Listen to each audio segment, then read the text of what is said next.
I want to talk about your story, and I want to talk about the publication, and maybe we can even get to your Academy Award nomination with Dirty Wars as well. But let's start with the story that you've come out with. You've come out with sort of something that is near and dear to the technology community, the notion that technological intelligence only is being used by the NSA to order drone strikes. Right. I think a lot of Americans are under the perception that with the drone program, we know the individuals who we're tracking, that they are involved with acts of terrorism, and that the drone strikes are a better alternative to sending in U.S. military forces.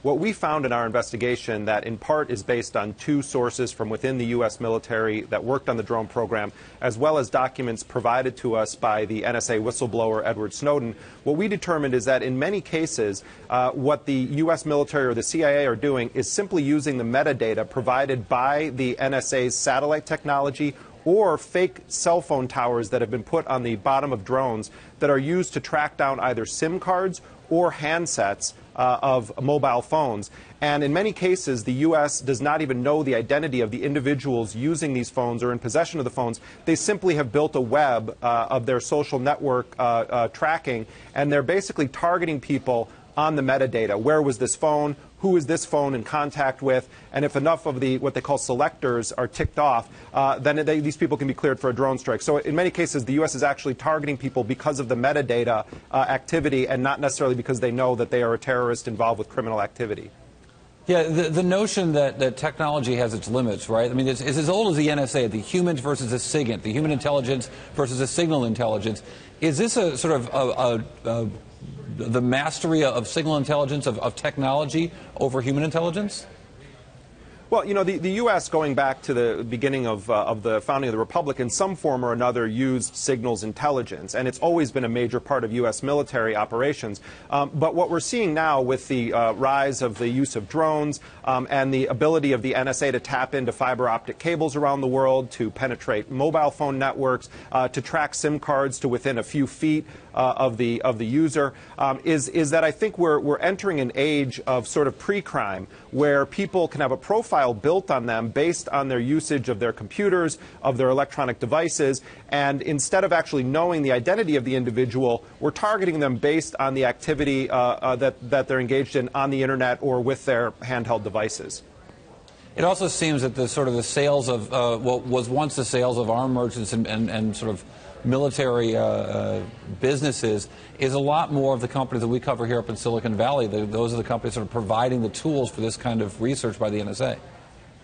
Oh, yeah. I mean, this is a booming industry, as your report just showed. I mean, you know, with Amazon talking about now using drones to deliver their products. But, you know, let's remember, one thing that we've seen is that as everything goes digital, from medical records to intelligence files, what we've seen with hackers, with whistleblowers, is that there's this sort of cyber war going on. And, you know, on the one hand, the U.S. can use these drones as a bombing alternative to sending in actual pilots in these planes that could be shot down. On the other hand, I think it's just a matter of time before we see hackers, including those sponsored by nation states, maybe Iran or China, actually hacking into the U.S. drone program and redirecting these drones. And that I think is going to really call the question on this. Well, one other point, Corey, is that more than 80 countries around the world right now have weaponized drone technology. Thus far, only the United States, France, and Israel are known to have actually used these drones. But it's a matter of time before another nation state uses them. And then I think it's going to cause a real debate on the morality, the legality under international law of using this technology to kill people.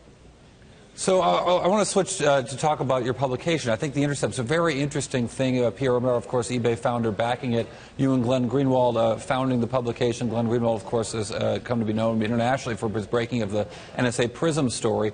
Talk to me about this publication, what you're trying to do, and what the business model behind it is. Yeah. Well, you know, Pierre Omidyar, the founder of eBay, for a long time has wanted to get into the world of media.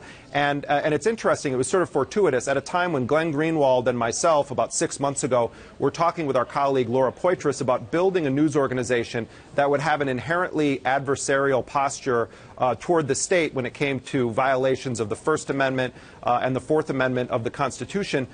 Pierre Omidyar reached out to Glenn Greenwald through a mutual friend, and he had long followed Glenn's work on Twitter and was always retweeting him, and basically said, hey, I'm thinking of starting a news organization. Would you guys want to collaborate in some way? He didn't envision building a news organization with us. He just wanted us to basically collaborate.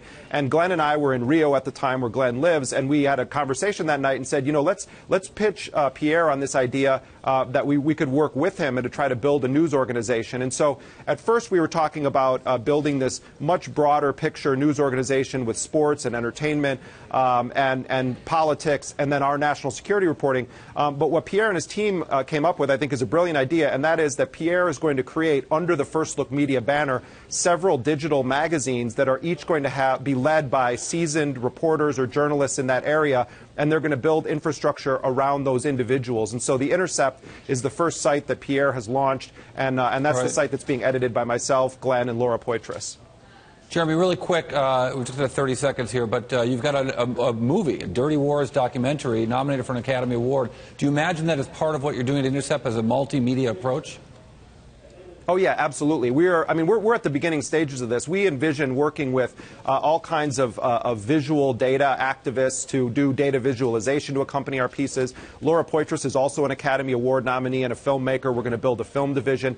You know, we're in a very exciting world now in new media, and I think that the sky's the limit, and we're looking forward to the future.